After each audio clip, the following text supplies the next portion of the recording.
na wewe pia unaweza ukabadilisha maisha yako. Na ndio maana siku ya mwisho watu watakaohukumiwa sio dhambi peke yake. Biblia inasema kwamba kila mtu atahukumiwa kwa kila neno. Atatoa hesabu kwa kila neno lilotoka kinywani mwake. Kwa nini anasema atatoa hesabu kwa kupitia maneno? Kwa sababu kupitia maneno ambayo yalitamka kwenye maisha ya watu, kuna baadhi ya watu waliharibu maisha yao, na kuna baadhi ya watu walitenganisha maisha yao. Kuna baadhi ya watu walivunja ndoa zao. Kuna mtu alifungua biashara kwenu pale. Kwambia hii biashara sijui kama itafika popote. Huyu kila siku anaanza kitu na afiki mwisho. Ulivyotamka vile ukaenda kwa katika ulimwengu wa roho kuna mapepo. Nisikilize, katika ulimwengu wa roho kila neno lina roho. Yaani kila neno linabebwa na roho fulani katika maisha yako. Na ndio maana kuna sehemu nabii Ezekiel anasema hivi, ndipo alipokuwa akitamka roho ikaniingia, ikaniinua, ikanisimamisha. Nisikilize mtumishi wa Bwana, nguvu ya maneno inaweza kumsimamisha mtu na nguvu ya maneno inaweza kumdondosha mtu. Siku leo anza kutumia kinywa chako vizuri kwa jina la Yesu. Bwana Yesu asifiwe sana. Maneno na nguvu ya kukuinua na maneno pia na nguvu ya kukuangusha. Bwana Yesu asifiwe sana. Kwa hiyo si kitu cha kwanza kwenye hii semina yetu ya bonde ya mifumo imekaa kwenye kongamano letu. Unachotakiwa uzingatie ni matumizi ya kinywa chako. Tutakwenda kuomba siku leo hapa na nitaruhusu uanze kutabiria maisha yako mwenyewe siku ya leo. Utaanza kusema na maisha yako mwenyewe siku ya leo. Nitasema sema juu ya watoto wako. Nitasema sema juu ya ndoa yako. Nitasema sema juu ya biashara yako. Utakapoanza kutamka mwana Mungu, hakikisha utakapotoka mahali hapa, utakapotoa mguu wako pale mlangoni, usianze kuongea maneno kinyume na unabii uliotamka mahali hapa. Sijui tunaelewana watumishi wa Mungu? Sijui tunaelewana? Eti nikikuuliza wewe mume wako anasumbua, mchumba wako anasumbua asumbui. Alafu kikuchwa anasema wanaume wanasumbua hawa. Eti kwa nini? Eti mama yangu bwana baba yangu alimtesa sana mama yangu. Sasa wewe mambo ya baba yako na mama yako yanakuhusu nini? Wakati wanakutana wao wewe ulikuwepo. Sasa kwa nini uanze kutabiri juu ya maisha yako kwa sababu ya unabii uliotoka kwa wazazi wako? Hebu sema nakataa. Hebu sema nakataa. Hebu sema nakataa. Bwana Yesu asifiwe sana. Endelea kumsha Mungu mbele kidogo pale. Unasemaje? Bwana Mungu amekupa hii maneno haya. Tazama, nitatia pumzi ndani yenu, nanyi mtaishi. Nisikilize mtumishi wa Bwana. Maisha yako popote pale ambapo una experience roho ya mauti, Mungu akatie pumzi kuanzia sasa. Natamka pumzi juu ya biashara yako. Natamka pumzi juu ya watoto wako. Natamka pumzi juu ya biashara zako. Natamka pumzi juu ya kazi yako. Hebu pokea kwa jina la Yesu. Bwana Yesu asifiwe sana. Endelea mtumishi wa Mungu pale. Nami nitatia mifupa juu yenu. Ndio. Nami nitaleta nyama iwe juu yenu. Na kuwafunika ngozi. Na kutia pumzi ndani yenu. Nisikilize kwa makini mtumishi wa Mungu. Mungu aliumba mara moja. Baada ya kuumba mara moja akawapa wanadamu nguvu kwenye vinywa vyao. Wewe niongelee nguvu ya kinywa chako hapa. Mungu alikuumba wewe mara moja. Baada ya kukuumba mara moja akaachilia nguvu juu ya kinywa chako. Sasa kinywa chako ni jinsi gani unakitumia? Mimi nitegemea hapa Mungu kwamba Mungu wewe unaweza kuumba tena. Kwa nini Mungu usianze kufinyanga hii mifupa, usianze kufinyanga nyama tena usitengeneze uweze kwenye mifupa? Mungu anakwambia hamna. Ndoa nimekupa, mahusiano nimekupa, lakini kazi ya kutengeneza mahusiano ni kazi yako, sio kazi yangu tena. Kwa hiyo acha kwenda kulia mbele za Mungu. Baba, angalia ndoa inanisumbua, nisikilize. Maombi ya kujionea huruma huwa hayatoi majibu. Maombi yanayotoa majibu ni yale maombi ya mamlaka. Unasema Baba, katika jina la Yesu, unazingia katika ulimwengu wa roho. Chochote kile kinachosumbua katikati ya ndoa yangu, ikiwa ni mama mkwe anaroga ndoa yangu, ikiwa ni baba mkwe anaroga ndoa yangu, siku leo namfiatua kichwa chake. Hebu sema fiatuka. Bwana Yesu asifiwe sana. Maombi ya namna hiyo ndio maombi ambayo yanaleta majibu. Sio maombi ya kujionea huruma. Baba, wacha wananitesa. Baba, tazama, wamepiga biashara zangu, wamepiga watoto wangu. Mungu anasema nakusubiri. Mungu anasubiri point iko wapi? Hapo mbona sisikii point? Wamepiga watoto wangu, wamepiga kazi zangu. Mungu anasema mbona bado sisikii point? Unataka nini? Anashindwa kujua. Ndio maana utaona kwamba watu ambao wanaongoza kwa masikini ni watu ambao wanaomba sana. Ninaulia tena hapa watumishi wa Mungu.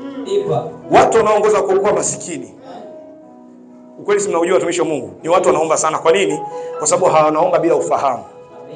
Wanaomba bila kuwa na neno la Mungu ndani yao.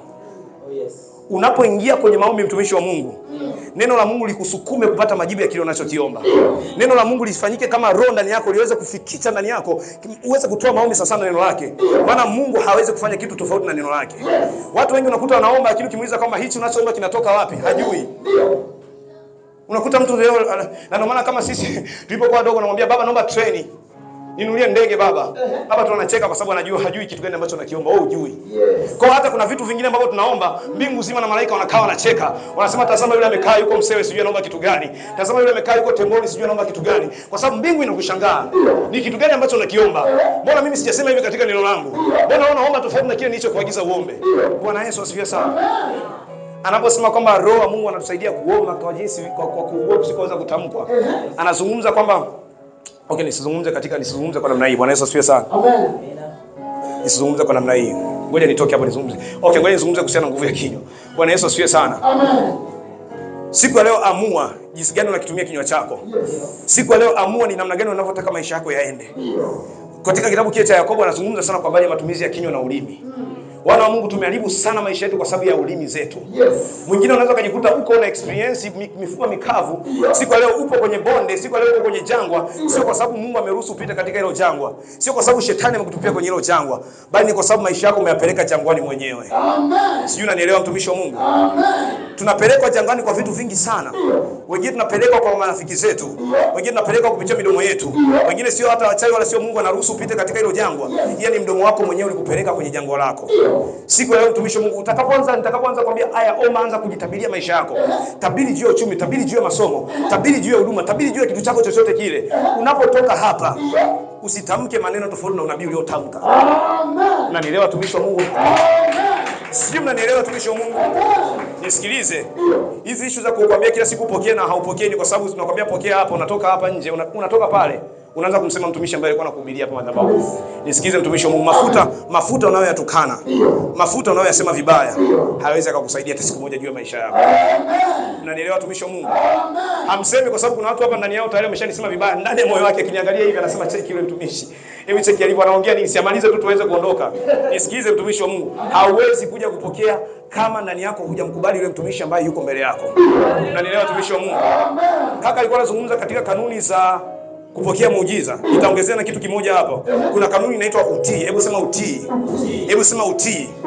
Watu wengi watumishi wa Mungu hawapokei vitu kutoka kwa Mungu kwa sababu sio watii. Eti sio kwa sababu uombe, sio kwa sababu utii. Unatoa lakini Mungu akubariki kutokana na ile sadaka yako unayotoa kwa sababu sio mtii. Unakuja kanisani unaomba unatoa unafanya kila kitu unafunga lakini Mungu anashindwa kubariki kwa sababu wewe sio mtii. Bwana Yesu asifiwe sana. Mungu anaweza kukwambia jambo dogo siku ya leo. Anaweza kukwambia